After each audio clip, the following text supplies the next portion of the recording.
आपके पावन चरणों में निवेदन करते हैं वंदामी वंदामी वंदामी माँ। माताजी। येन स्वयं बोधमयेन लोका आश्वासिता के चन्वित कार्ये प्रबोधिता के जन्मोक्ष मार्गे तमादिनाथं प्रणमामि नित्यं तमादिनाथं प्रणमामि नित्यं तमादिनाथं प्रणमामि नित्यम्। जो तुम हो स्वामी तो हम हैं सेवक, जो तुम हो पालक तो हम हैं बालक।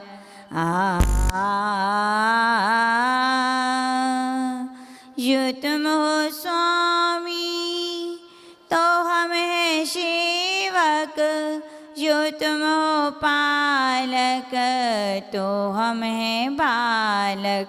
जो तुम हो भगवन तो हम पुजारी। नमन नमन हे विराग गुरुवर, नमन नमन हे विराग गुरुवर, नमन नमन हे विराग गुरुवर।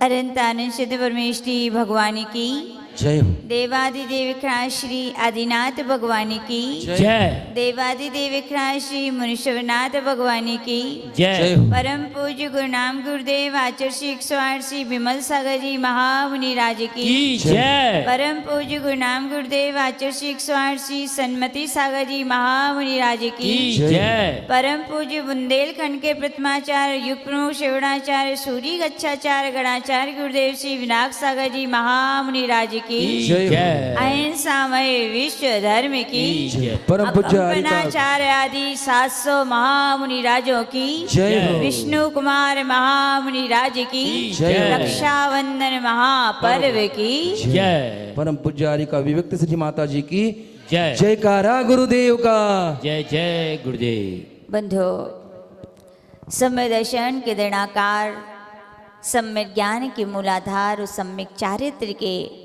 श्रेष्ठ आकार स्वरूप परम श्रद्धेय परमाराध्य पूज्य गुरुदेव से जो कुछ सीखा, जो कुछ पाया, वही हम आपको देने का प्रयास करेंगे। हम सभी आज पर्वराज वात्सल्य पर्व की पूर्व बेला में बैठे हुए हैं। पर्व जो आत्मा को पवित्र करने के लिए आते हैं। किस लिए आते हैं पर्व? पर्व यानी जो आत्मा को पवित्र करने के लिए आते हैं। पर्व शाश्वत भी होते हैं, अशाश्वत भी होते हैं, और आज तो दोनों ही पर्व हैं।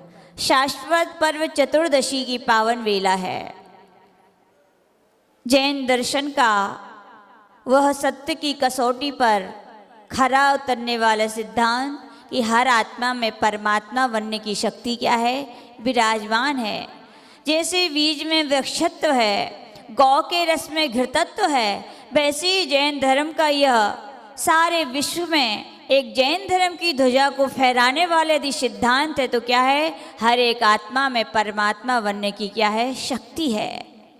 जब वही आत्मा अपने आत्म कल्याण के प्रति रुचि रखती है, श्रद्धा रखती है, अपने आत्मा के प्रति विश्वास रखती है, तो कहा जाता है उसे सम्यक दर्शन की प्राप्ति हो जाती है। क्या हो जाती है? सम्यक दर्शन। ये क्या? तो जिसने रत्नक्रम श्रापकाचार पढ़ा होगा तो वो यही कहेंगे, सच्चे देव सास गुरु पर श्रद्धा करने को सम्यक दर्शन कहते हैं। जिसने आचार्य उमा स्वामी भगवंत का तत्वासूत्र ग्रंथ पढ़ा होगा तो यही कहेंगे, तत्वार्थ श्रद्धानम सम्यक दर्शनम। और जिन्होंने समय सार में आचार्य जयसेन महाराज की टीका यदि पढ़ी होगी तो वे कहेंगे अपरुचि सम्मतम। क्या बोलेंगे? अपरुचि सम्मतम। कहा जाए इन परिभाषाओं में भेदपना नहीं है, अभेदपना ही है, पर कहने की क्या है, विवक्षाएं हैं।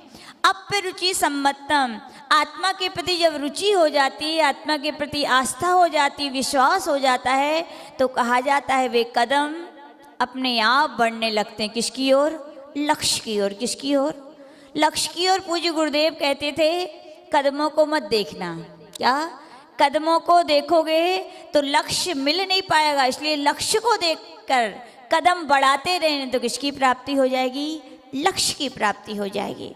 सम्यक दृष्टि जीव कितना अगाढ़, कितनी अकंप श्रद्धा को बना के वह चलता है। और देखो भैया, सम्यक दर्शन हुआ है तो सम्यक ज्ञान पंडित जी गिफ्ट में मिल गया। क्या मिल गया? युगपत।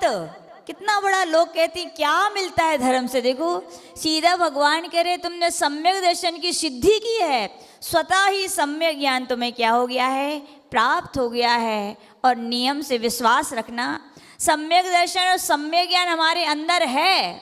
और पंडित जी ऐसा हो सकता है कि हमारे लिए चारित्र्य के भाव ना हो सकता है कि ऐसा नहीं हो सकता। क्यों नहीं हो सकता? जैसे आपसे कहा जाए आपने एक वृक्ष लगाया, सोनू भाभी क्या लगाया? आपने एक वृक्ष लगाया आपने, और आप रोज पानी देते हैं। क्या देते हैं? रोज पानी देते हैं। और वृक्ष में आपने कुछ दिनों के बाद देखा कुछ भी परिवर्तन ही नहीं आया। इसका मतलब क्या?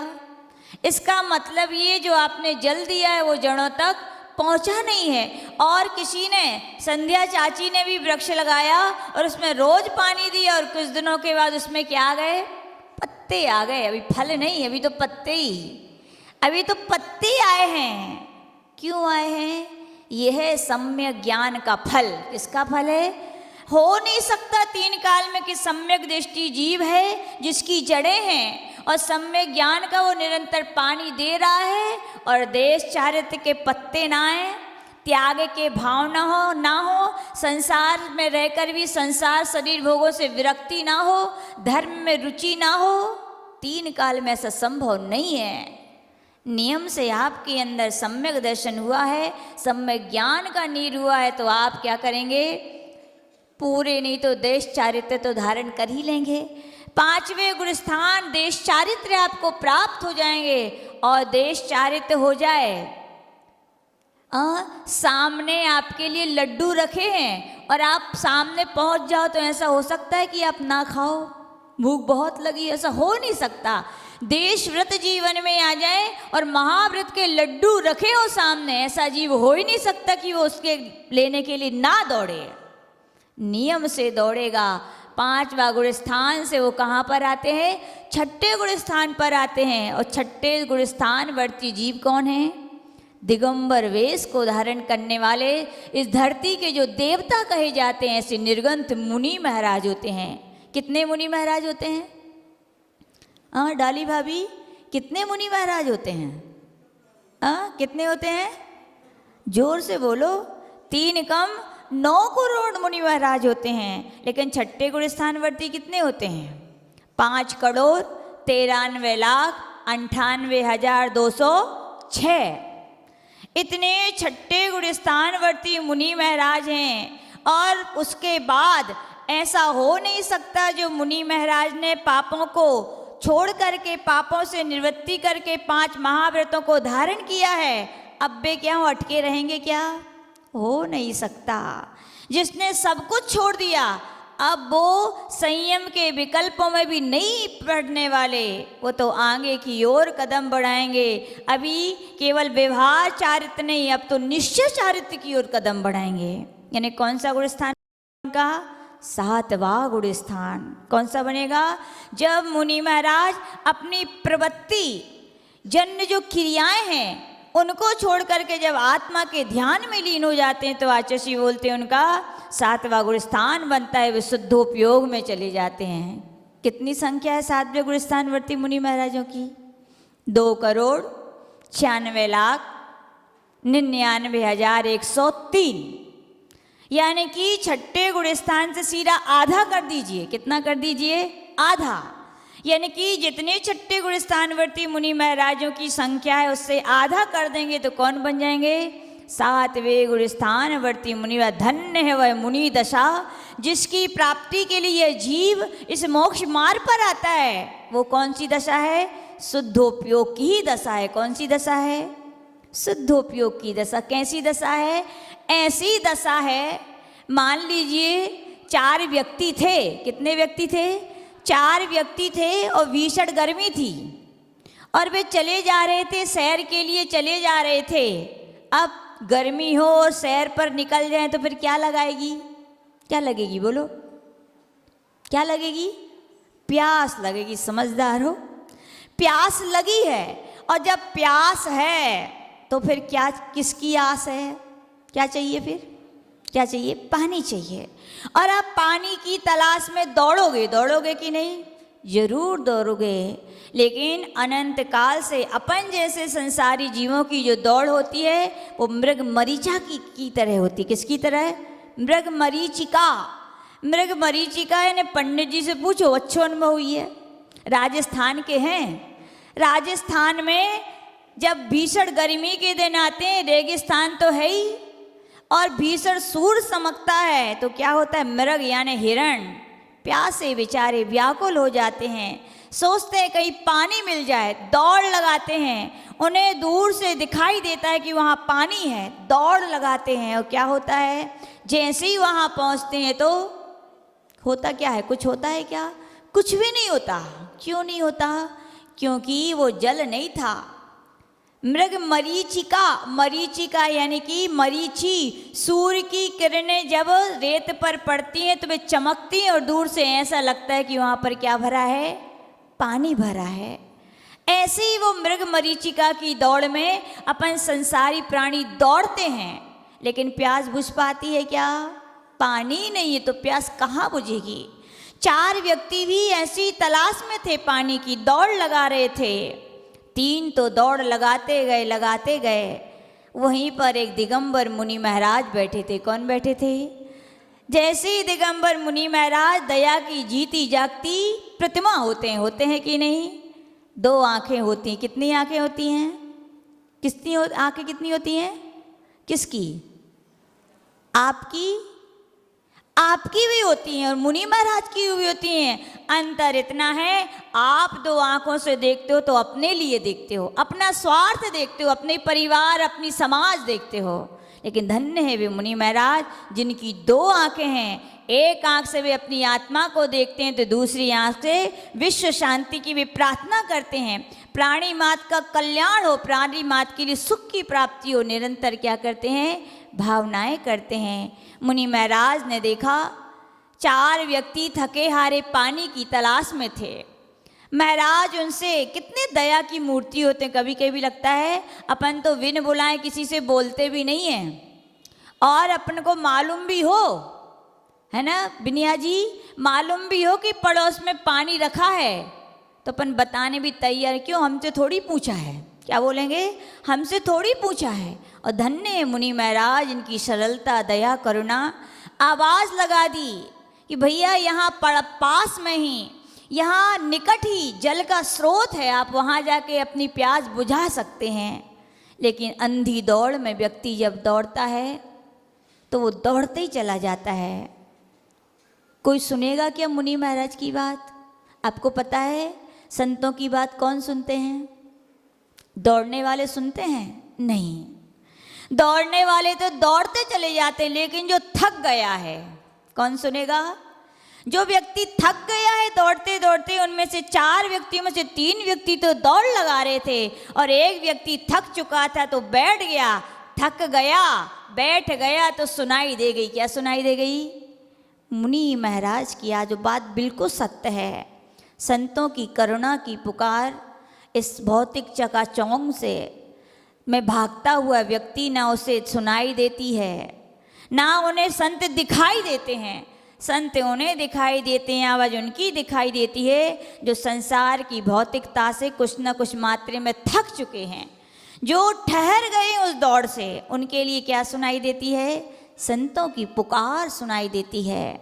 और व्यक्ति ने सुना कि महाराज कह रहे यहाँ पर जल है।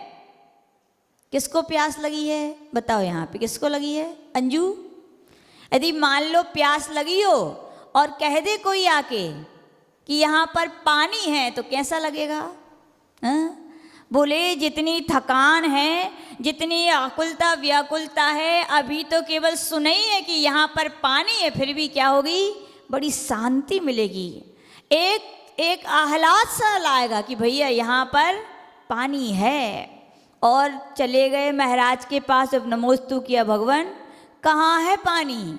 तो उन्होंने कहा यही पास में ये पहाड़ उसके पीछे है। अब तो क्या कदमों में अभी तो चलने की ताकत थी क्या? नहीं थी, लेकिन अब आ गई ताकत, पता नहीं कहाँ से आ गई वो ताकत। अपने आप पैर चल दिए और जैसे ही पहाड़ पार किया और दूर से ही देखा कि वहाँ पर क्या है? जल का स्रोत, झरना बह रहा है। क्या बह रहा है? मुक्तागिरी जी देखो, आधे लोग तो ठीक है, दर्शन तो ठीक है ही है, लेकिन आधे से ज़्यादा तो झरने ही देखने जाते हैं। वास्तविकता में झरना की छटा बड़ी निराली होती है, मनमोहक होती है। झरना बह रहा है, व्यक्ति ने जैसे ही देखा, अब तो कैसा लगा? अब तो ऐसे लगा जैसे मिल ही गया हो, बिल्कुल स्वर्ग का आनंद जैसे आने लगा। और जैसे ही आगे बढ़ा, उस जल से स्पर्शित हवा के झरोके आ रहे थे। अब तो भैया सुख का, आनंद का ठिकाने नहीं रहा उस व्यक्ति का। कितना आनंदित हो गया। देखो अभी जल मिला क्या? अभी जल की प्राप्ति नहीं हुई है, फिर भी इतना आनंद आ रहा है उसके लिए। थकान दूर, गर्मी दूर, भूल गया कि मुझे प्यास लगी है, सब कुछ भूल गया और आगे बढ़ा। जैसे ही उस झरने के पास पहुंचा तो ऐसे लगा कि अब तो दुनिया का सारा सुख ही मिल गया। और जैसे ही एक अंजुली पानी पिया तो ऐसे लगा जैसे मोक्ष पहुंच गए, है ना? आनंद के उसके पार नहीं रहा। ओ भैया, वहाँ पर आचार्य भगवान कह रहे हैं, देखो अभी वो व्यक्ति जल की खबर सुनी थी, जल के विषय में सुना था, जल से स्पर्शित वायु को उसने संवेदन किया था। एक अंजलि पानी पिया, इतना आनंद है, यदि बताओ उसमें डुबकी लगाएगा तो कितना आनंद आएगा? अपार आनंद आएगा। बस ये याद रखना, सम्यक दर्शन होना यानी क्या है? खबर है कि आत्मा कुछ होती है, आत्मा में ही सुख है, इसके अलावा सुख नहीं है और वो मेरे अंदर ही है। ये कौन समझाते हैं? ये गुरुओं की वाणी समझाती है। क्या करती है? गुरुओं की वाणी बता सकती। क्यों बता सकती? जिसके पास जो है वही तो देगा। अपन दुनिया के लोगों के पास सुख ढूंढते हैं, मिलेगा क्या? स्वयं दुखी हैं बेचारे भी। क्या जिन वस्तुओं में सुख खोजते उनमें सुख है क्या? नहीं है भैया। सुख है तो कहाँ है? आत्मा में है। उसका संवेदन सप्तम गुणस्थान वर्ते मुनि महाराज ने किया है, इसलिए वे छठे गुणस्थान में आते हैं। जब संसार के प्राणियों को देखते हैं आकुल व्याकुल कि सुख की तलाश में, प्यास में दौड़े जा रहे हैं, तो बता देते हैं कि कहाँ है वो सुख? हमारे अंदर है और कहीं नहीं है। और भैया सातवें गुणस्थान में आना, गुरुदेव कहते हैं एक अंजुली पानी पीना है। क्या है? सप्तम गुणस्थान ने बहुत कम समय के लिए मुनिराज यदि पहुंच जाएं तो बोले आत्मा के आनंद का इतना संवेदन होता है, अकथनीय संवेदन होता है। और भैया वो मुनि महाराज कह रहे हैं अभी तो एक अंजुली पिया तो इतना आनंद है। तो संदीप भैया पूरे डुबकी लगाए की इच्छा है कि नहीं है? है तो ले लो दीक्षा, जल्दी बन जाओ मुनि महाराज। बिना मुनि महाराज बने, बिना शुद्धोपयोग के ध्यान किए हुए इस आत्मा का संवेदन होने वाला नहीं है। सप्तम गुणस्थान वर्ती मुनि महाराज भी संतुष्ट हो गए क्या एक अंजलि पीकर? नहीं हुए। आगे बढ़ते हैं। कोई छपक श्रेणी चढ़ेगा तो कोई उपसम श्रेणी चलेगा। मुनि महाराज हैं, उपसम श्रेणी चढ़ेंगे, 8वां गुणस्थान में जाएंगे, 9वें में जाएंगे, 10वें में जाएंगे और 11वें में जाएंगे। कितनी कितनी संख्या होती है यहाँ? 299, 299। अष्टम गुणस्थान वर्ती उपसम श्रेणी चढ़ने वालों की 299, 9वें गुणस्थान वालों के भी 299, 10वें गुणस्थान वालों की भी 299 और उपसम श्रेणी पर 11वें गुणस्थान में उपशांत मोह गुणस्थान में पहुंच गए तो क्या हुआ? वहाँ भी 299 ही मुनि महाराज होते हैं। लेकिन ऐसे ही हुआ मंजिल पर पहुंच गए और गेट नहीं खुल पाया और टाइम जितना था वो पूरा हो गया। फिर क्या होगा? टाइम यदि आप उतना ही है उसमें अंदर जाने का और आप नहीं जा पाए तो आपको कहाँ आना पड़ेगा? फिर से नीचे आना पड़ेगा। आ गए नीचे। लेकिन कोई कोई मुनि महाराज ऐसे भी होते हैं जो छपक श्रेणी मारते हैं। कौन सी श्रेणी मारते हैं?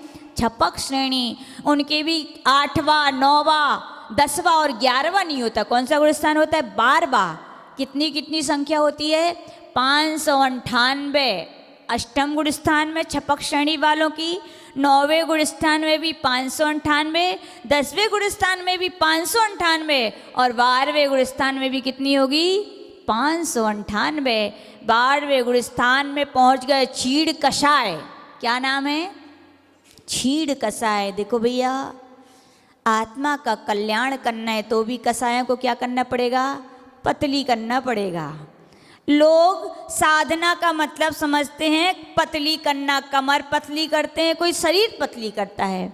लेकिन पूज्य गुरुदेव कहते थे यहाँ शरीर को कृश करने की आवश्यकता नहीं है, शरीर को पतला करने की आवश्यकता नहीं। किसको पतली करनी है?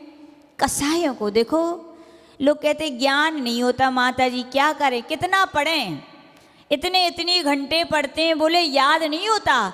पूज्य गुरुदेव कहते हैं याद यदि आपको अपना क्षयोपशम बढ़ाना है तो प्रबल हेतु है मालूम क्या? कसायों को मंद कर दीजिए। क्या कर दीजिए? कसायों को मंद। और ये बात बिल्कुल सही है। जो जितने सरल सहज मंद कसाई लोग होते हैं उनका ज्ञान का क्षयोपशम उतना ज़्यादा छम छम छम छम बढ़ता है। और कोई कितना भी पढ़े, कसाएं बनी रहीं, अभिमान बना रहे, दूसरों को गिराने की भावनाएं बनी रहें, दूसरों ज्ञानियों के प्रति ईर्ष्या बनी रहे, ज्ञान के उपकरणों के प्रति विनय ना हो, ज्ञानी के प्रति विनय ना हो, तो 3 काल में भी ज्ञान आएगा क्या? कुछ नहीं आएगा। ज्ञान की चाहिए तो क्या करो? क्या करो? कसायों को मंद करो। और हम नहीं कह रहे, तीर्थंकर भगवंतों ने कहा है। देखो जैसे ही उन्होंने 12वें 10वें गुणस्थान में कसाएं छीड़ करके 12वें गुणस्थान में पहुंचे और 12वें गुणस्थान का थोड़ा ही समय था और कसाएं छीड़ हो चुकी थी, तो किसकी प्राप्ति हो गई उनके लिए? केवल ज्ञान की प्राप्ति हो गई। यानी सिद्धांत क्या बैठता है? कसाएं छीण हो जाती हैं तो ज्ञान अपने आप पूर्णता को प्राप्त हो जाता है। और 13वें गुणस्थानवर्ती मुनि महाराज केवली कहलाते हैं। क्या कहलाते हैं? केवली। कितने होते हैं? 7 प्रकार के केवली होते हैं, जिनमें अपन अरहंत केवली, मूक केवली, तीर्थंकर केवली, सामान्य केवली, अनुबद्ध केवली, उपसर्ग केवली, अंतःकृत केवली, ये मुनि महाराज होते हैं। कितने होते हैं ये? कितने होते हैं? केवली 7 प्रकार के होते हैं। लेकिन इन 7 प्रकार में भी कितने हो सकते हैं यहाँ केवली भगवान? तो वहाँ पे कहा गया 8,98,502। इतने 13वें गुणस्थानवर्ती क्या होते हैं? ये भी महामुनिराज हैं। कौन है ये? महामुनिराज हैं, जिन्होंने केवल ज्ञान को प्राप्त कर लिया है। और ऐसे 13वें गुणस्थानवर्ती वे जीव कौन कहलाते? अरहंत कहलाते हैं। कौन कहलाते हैं? णमोकार मंत्र पढ़ते हो? क्या पढ़ते हो? णमो अरहंताणम, नमो सिद्धाणम, नमो आयरियाणम, नमो वज्जायाणम, नमो लोए सिद्ध बड़े की अरंत। कौन बड़े? अरंत बड़े की सिद्ध। अरंतों ने कितने कर्म नष्ट किए? हाँ योगेश भाऊ, अरंतों ने कितने कर्म नष्ट किए? 4 घातिया कर्म। और सिद्धों ने 4 घातिया भी, 4 अघातिया भी, संपूर्ण 8 कर्मों का क्षय किया। तो बड़े कौन हुए? कौन बड़े हुए? सिद्ध। अब कहो कि णमोकार मंत्र अनादिकाल से लिखो गो है, लिखा और अनंत काल तक रहेगा। लगता है आचार्य पुष्पदंत और भूतबली महाराज से गलती हो गई लिखे हुए में, है ना, कि उन्होंने णमो सिद्धाणम पहले लिखना था, णमो अरहंताणम बाद में लिखना था। गलती हो गई उनसे, है ना? नहीं भैया, याद रखना, दिगंबराचार्य भव भीरू आचार्य कभी लेखन में एक शब्द भी वो गलती नहीं लिख सकते। पाप भीरू आचार्य एक एक शब्द लिखने में वे 1000 लाखों बार चिंतन करते हैं, तब लिखते हैं। क्यों लिखा गया उनके लिए डमो अरहंताड़म पहले क्यों लिखा गया? क्योंकि सिद्ध तो चले गए सिद्धालय में। अब हम जैसे संसारी प्राणियों को राह दिखाने वाले भी तो कोई चाहिए। वे कौन हैं? वे अनंत भगवंत हैं, वे तीर्थंकर भगवंत हैं। बड़ा उपकार है उनका कि उन्होंने हम जैसे संसारी प्राणियों को क्या दिया है? मोक्ष का मार्ग दिया है, मोक्ष का उपदेश दिया है, मोक्ष मार्ग का उपदेश दिया है। इसीलिए हम क्या करते हैं? अरहंतों को पहले नमस्कार करते हो कि नहीं करते हो? कितने अरहंत होते हैं? तो याद रखना, जैसे डमो लोए सव्य साउड़म कहा पूज्य गुरुदेव ने कि मुखारबिंद से धवला टीकाएं भी सुनने का, जय धवला टीकाएं सुनने का सौभाग्य प्राप्त हुआ। तो पूज्य गुरुदेव ने बताया था कि षटखंड आगम के मंगलाचरण में जब आचार्य पुष्पदंत और भूतबली महाराज ने ये छंद लिखा, उसके बाद आचार्य वीरसेन महाराज ने उसकी टीका लिखी। तो टीका में पदान्वय किया। कैसे किया? उन्होंने किया डमो लोए अरहंताड़म। क्या किया? डमो लोए अरहंताड़म, डमो लोए सिद्धाड़म, डमो लोए आयरियाड़म, डमो लोए उवज्जायाड़म और डमो लोए सभ्य साउड़म। टीकाएं, ये है टीकाएं की व्याख्या। सूत्र और गाथाएं तो संपूर्ण अर्थ को नहीं लिए रहती हैं, लेकिन दिगंबराचार्य जो टीकाकार महाराज होते हैं वो सारे उस गाथाओं का, सूत्रों का हृदय होते हैं। सारी बातों को विस्तार से खोल देते हैं कि भैया इस धोखे में मत रह जाना कि मैं एक हरंतों को नमस्कार करूंगा, क्योंकि डमो अरहंताड़म एक ही तो हुआ। इस धोखे में मत रह जाना डमो सिद्धाड़म की एक सिद्ध भगवान को नमस्कार है। डमो आयरियाड़म में एक आचार्यों को नमस्कार नहीं है, डमो वज्जायाड़म में एक को नमस्कार नहीं है। कोई कहे कि बस साधु बस सबको नमस्कार किया गया है, तो नहीं भैया, ऐसा करोगे तो क्या हो जाएगा? सम्यक दर्शन की हानि हो जाएगी। क्या हो जाएगी? आपका सम्यक छिन जाएगा, आप सही सम्यक दृष्टि नहीं कहलाओगे।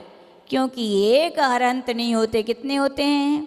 अरहंतो कितने होते हैं? सहयोग केवली अयोग केवली दोनों को मिलाना पड़ेगा। अब तो दोनों को मिलाना पड़ेगा कि यानी 8,98,502 तो 13वें गुण स्थान वर्ती और 14वें गुण स्थान वर्ती 598। इतने अनंत हैं। इन सब के लिए क्या करता है सम्यक दृष्टि? नमो लोए यानी नमस्कार करता है। सिद्ध एक नहीं है, कितने हैं? अनंत अनंत में एक सिद्धों को नहीं, अनंत अनंत सिद्धों को नमस्कार करते हूँ। आचार्य कितने हैं? एक हैं क्या? एक नहीं है भैया। 2.5 दीप में जितने आचार्य हैं हम उनके लिए क्या करते हैं? नमस्कार करते हैं। जितने 2.5 दीप में उपाध्याय हैं उनके लिए क्या करते हैं? नमस्कार करते हैं। और जितने 2.5 दीप में मुनि महाराज उनके लिए हम क्या करते हैं? कौन कर रहा है ये नमस्कार? सम्यक दृष्टि कर रहा है। कौन कर रहा है? और जिसके सम्यक दर्शन नहीं है वे तो क्या कहेंगे? हम तो एक ही को मानत हैं, बे ही हैं बस, और दुनिया में तो कोई इनके अलावा ना है। ऐसे बोलते हैं लोग, ना है, ना थे और ना रहेंगे। कौन बोल रहा है ये? पता है? वो व्यक्ति नहीं बोल रहा। आचार्य गुरुदेव बोलते थे उसके अंदर बैठा मिथ्यात्व बोल रहा है। कौन बोल रहा है ये? मिथ्यात्व रहता है तो व्यक्ति की वाणी से ये शब्द निकलते हैं। सम्यक दर्शन होता है तो वे कहते जैसे मेरे गुरु मेरे लिए पूजनीय हैं, वैसे ही 2.5 दीप के जितने गुरु हैं मेरे लिए क्या हैं? पूजनीय, वंदनीय, आराधनीय हैं। तो ऐसा वो व्यक्ति कह रहा है कि भैया एक अंजलि पिया तो आनंद आया। अब 14वें गुण स्थान में कितनी देर रहोगे? केवल कितनी देर रहोगे 14वें गुण स्थान में? आ ई उ रिरी लिरी 5, ये तो देर लग गई हमें बोलने में। स्पीड से 5 ये ह्रस्व स्वर यदि जितनी देर में बोले जाते हैं उतने देर में तो 14वें गुण स्थान से वो जीव, वो परमात्मा सिद्धालय में जाके क्या हो जाती है? परमात्मा बने को प्राप्त हो जाती है। तो आज चतुर्दशी का पावन पर्व ये ही 14 गुण स्थानों को पार करके जो अपनी आत्मा का स्वरूप है उसकी प्राप्ति को दर्शाने के लिए आता है। आज रक्षाबंधन पर्व की पूर्व वेला है। दोपहर में अपन सभी मिलकर के रक्षाबंधन विधान करेंगे और उस विधान में 700 मुनि महाराजों की, कितने, 700 की नहीं 7 प्लस अपन, और विष्णु कुमार मुनि महाराज को क्यों भूलेंगे। बे सागर सेन मुनि महाराज ने जिन्होंने इतना बड़ा उपकार किया, हम उनको क्यों भूलेंगे। हम जरूर जितने भी मुनि महाराज हैं हम उनकी क्या करेंगे, आराधना करेंगे, भक्ति करेंगे, पूजन करेंगे। और लोग कहते हैं क्या मिलता है संतों की सेवा से, कुछ मिलता है कि नहीं, हाँ कुछ मिलता है कि नहीं, सब कुछ मिलता है। गुरुदेव बोलते थे तुम तो ये बोलो तुम्हें क्या चाहिए, क्या बोलते थे। और गुरुदेव नहीं, गुरुदेव के गुरुदेव आचार्य विमल सागर जी महाराज कहते थे क्या चाहिए तुम वो बोलो, क्या नहीं मिलता, सब कुछ मिलता है। किससे मिलता है, किससे मिलता है, गुरुओं की सेवा करने से। सुंदरता चाहिए वो भी मिलेगी, महिलाएं चिंता मत करो, इतनी सुंदर रहती हैं लेकिन फिर भी पाउडर लगाने पड़ते हैं, हाँ? कोई बात नहीं, पाउडर मत लगाओ, क्या करो, भक्ते सुंदर रूपम, भगवान की भक्ति करो। उच्चई गोतम प्रणते, उच्च गोत चाहिए, क्या करो, इन तपोनिधि इन दिगंबर मुनि महाराजों को क्या करो, प्रणाम बस कर लो, क्या करो, उच्चई गोतम प्रणते, भोगो दाना नाथ पूजा। और क्या चाहिए आपको, भोगोपभोग की सामग्री चाहिए, अच्छे भोजन, अच्छे वस्त्र, क्या करो, मुनि महाराजों को 4 प्रकार का क्या करो, दान दो। प्रतिष्ठा चाहिए, सम्मान चाहिए, उनकी उपासना करो। और कीर्ति चाहिए है तो उन दिगंबर मुनि महाराज के गुणों का क्या करो, बखान करो, उनका स्मरण करो। तो भैया जो कुछ है आज संसार में, याद रखना इन दिगंबर मुनि महाराजों की ही देन है। श्रद्धा रखना, और एक नहीं 3 कम 9 करोड़ मुनि महाराजों की, कितने की, 3 कम 9 करोड़ मुनि महाराजों की श्रद्धा भक्ति से पूजा और आराधना करना और विश्वास रखना। हमें कभी किसी से कुछ मांगने की आवश्यकता नहीं पड़ेगी, लेकिन हम होशियारी दिखाई, एक ही हैं तो याद रखना, एक कहने में क्या हानि है बताओ। 3 कम 9 करोड़ मुनि महाराज में से एक घटा दो, कितने बचे, कितने बचे बोलो, हाँ नहीं तो लोग कह देते 2 कम। 4 कम 9 करोड़ जो मुनि महाराज हैं, आपने उनकी आराधना कर दी, अनादर कर दिया, अभिनय कर दी उनकी। कहने को तो कुछ नहीं किया लेकिन बहुत बड़ा आपने पाप कर लिया। फिर कहो हमें तो कछु मिलता ही नहीं है, ना मिला है, ना मिलेगा, ना मिला था। और जब हम बड़ी श्रद्धा भक्ति भाव से क्या करते हैं, 3 कम 9 करोड़ मुनि महाराजों की, उनकी रत्नात्रय की प्राप्ति के लिए, उन जैसे रत्नात्रय की प्राप्ति मुझे भी हो, इस भाव से पूजन अर्चना करते हैं तो याद रखना, जब रत्नात्रय मांग लिए, फसल मांग लिए तो भूसा तो फ्री में ही मिलेगा।